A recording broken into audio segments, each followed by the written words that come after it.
Илһам Шакиров 1935 елның 15 февралендә Татарстанның Сорман районы, хәзер Тукай районы Яңа Бүләк авылында туа. Тимерче Гыйлметдин агай гаиләсендә абыйлары һәм апалары Имаметдин, Гыйльми Сафа, Гөлсем, Зәйнәп һәм Кыям артыннан 6нчы бала булып дөньяга килә ул. Илһамга нибары 2 яшь булганда Шакировларның зур гаиләсенә ачы хәсрәт ябырыла. 1937 елда әтиләрен советларга каршы идеяләр пропагандалауда яла ягып кулга алалар һәм 8 елга ирегеннән мәхрүм итәләр. 1940 елда 50 яшендә тутырмыйча ул төрмәдә вафат була. Балаларны тәрбияләүнең бөтен авырлыклары әниләре Нуриасма җилкәсенә төшә. Әтиләре урынына калган өлкән абыйлары Имаметдин фронтка алына. Ул 1943 елда яу кырында башын сала. Халкыбызда элек-электән балага исем бирүгә бик җитди караганнар. Сабыйга кушылган ат аның гамәлләрен, язмышын билгели дип ихлас ышанганнар. Ихтимал, әлеге фаразны Илһамның тәкъдире дә раслагандыр. Чөнки бала чагы һәм үсмерлек еллары ачлы-туклы авыр чорда узса да, ул кичкенәдән үк туган ягының гүзәллегенә мөкиббән булып үсә, кошлар сайравын таң калып тыңлый һәм үзе дә җырларга ярата. Сугыш елларында балалар өчен сирәк кенә булса да оештырылган бәйрәмнәрдә һичшиксез Илһам чыгыш ясамый калмый. Улының талантын таныса да, Нуриасма артист һөнәрен җитди дип санамый һәм Илһамга башка белгечлек алырга киңәш бирә. 1954 елда күршедәге Теләнче Тамак авылы урта мәктәбен тәмамлап, егет документларын Алабуга педагогия институтына тапшыра, әмма анда халык дошманы улын кабул итмиләр. Шуннан соң Казан музыка училищесына барырга карар кылына. Илһамны тыңлаганнан соң училище директоры Ильяс Аухадиев махсус комиссия җыя һәм нәтиҗәдә талантлы егет укырга керә. 1 елдан соң Илһам Шакиров Казан дәүләт консерваториясенең вокал факультетына кабул ителә. Аны 1960 елда тәмамлап чыгуга ук ул Габдулла Тукай исемендәге Татар дәүләт филармониясенең әйдәп баручы солисты, вокалисты итеп чакырыла.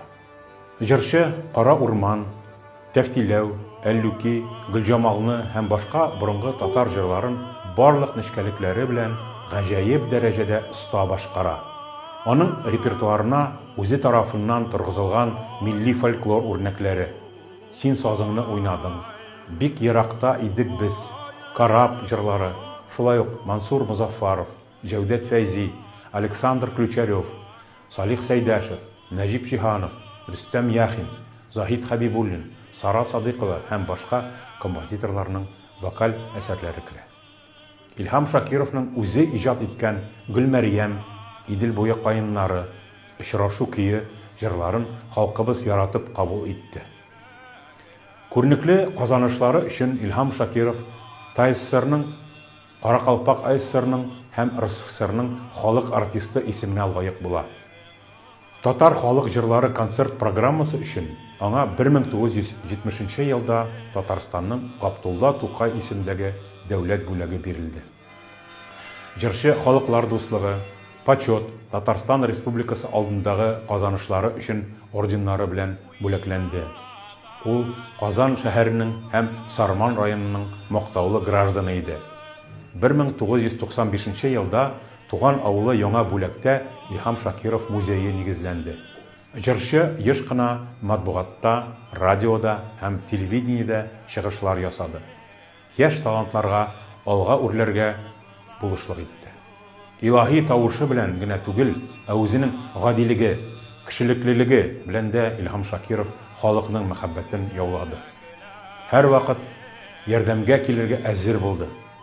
Татарстанның атказанган артисты Зифа Басирова билгеләп үткәнчә, ул халык йөрәгенә иң якын кеше иде. Татарстан Республикасының беренче президенты Минтимер Шәймиев хаклы рәвештә туган халкыбыз Илһамы, ә Илһам халкы белән бәхетле диде. Илһам Шакиров гаять белемле, киң карашлы шәхес иде. Ни өчен шулай күп укыйсың дип сорауларына ул: мин татар халкы вәкиле. Миннән чыгып халык хакында фикер йөртәчәкләр. Димәк, мин һәр яктан да аңа лаеклы булырга тиешмен дип җаваплый. Аның татар халкын музыкаль яктан агарту, халыкның рухи тамырларына кайтуына керткән өлеше бәяләп бетергесез. Татарстанның халык язучысы минем әтием Аяз Гыйләҗев аның иҗатының көче хакында: менә концерт тәмам. Халык ишелеп, бәхет диңгезеннән караңгы, дымлы, суык урамнарга тарала. Ләкин алар хәзер бөтенләй үзгә халык. Әйе, алар бу кичтә бөтенләй бүтән кешеләр. Алар байып кайтып баралар, көчәеп. Кем уятты аларның җаннарын, кем байытты бөек татарына, кем ул бөек тасыпчы? Ул Илһам Шакиров, табигатьнең серле баласы, тиңдәшсез улуг тылсымчы дип язды. Илһам Шакиров 2019 елның 16 гыйнварында Казанда вафат була. Яңа татар бистәсе зиратында җирләнә. Шул ук елда Казан Экспо халыкара күргәзмәләр үзәгендәге концерт залына, Сарман балалар сәнгать мәктәбенә аның исеме бирелә. Казан башкарма комитеты Казанның Салават күпре микрорайонындагы яңа урамны Илһам Шакиров проспекты дип атарга карар кыла.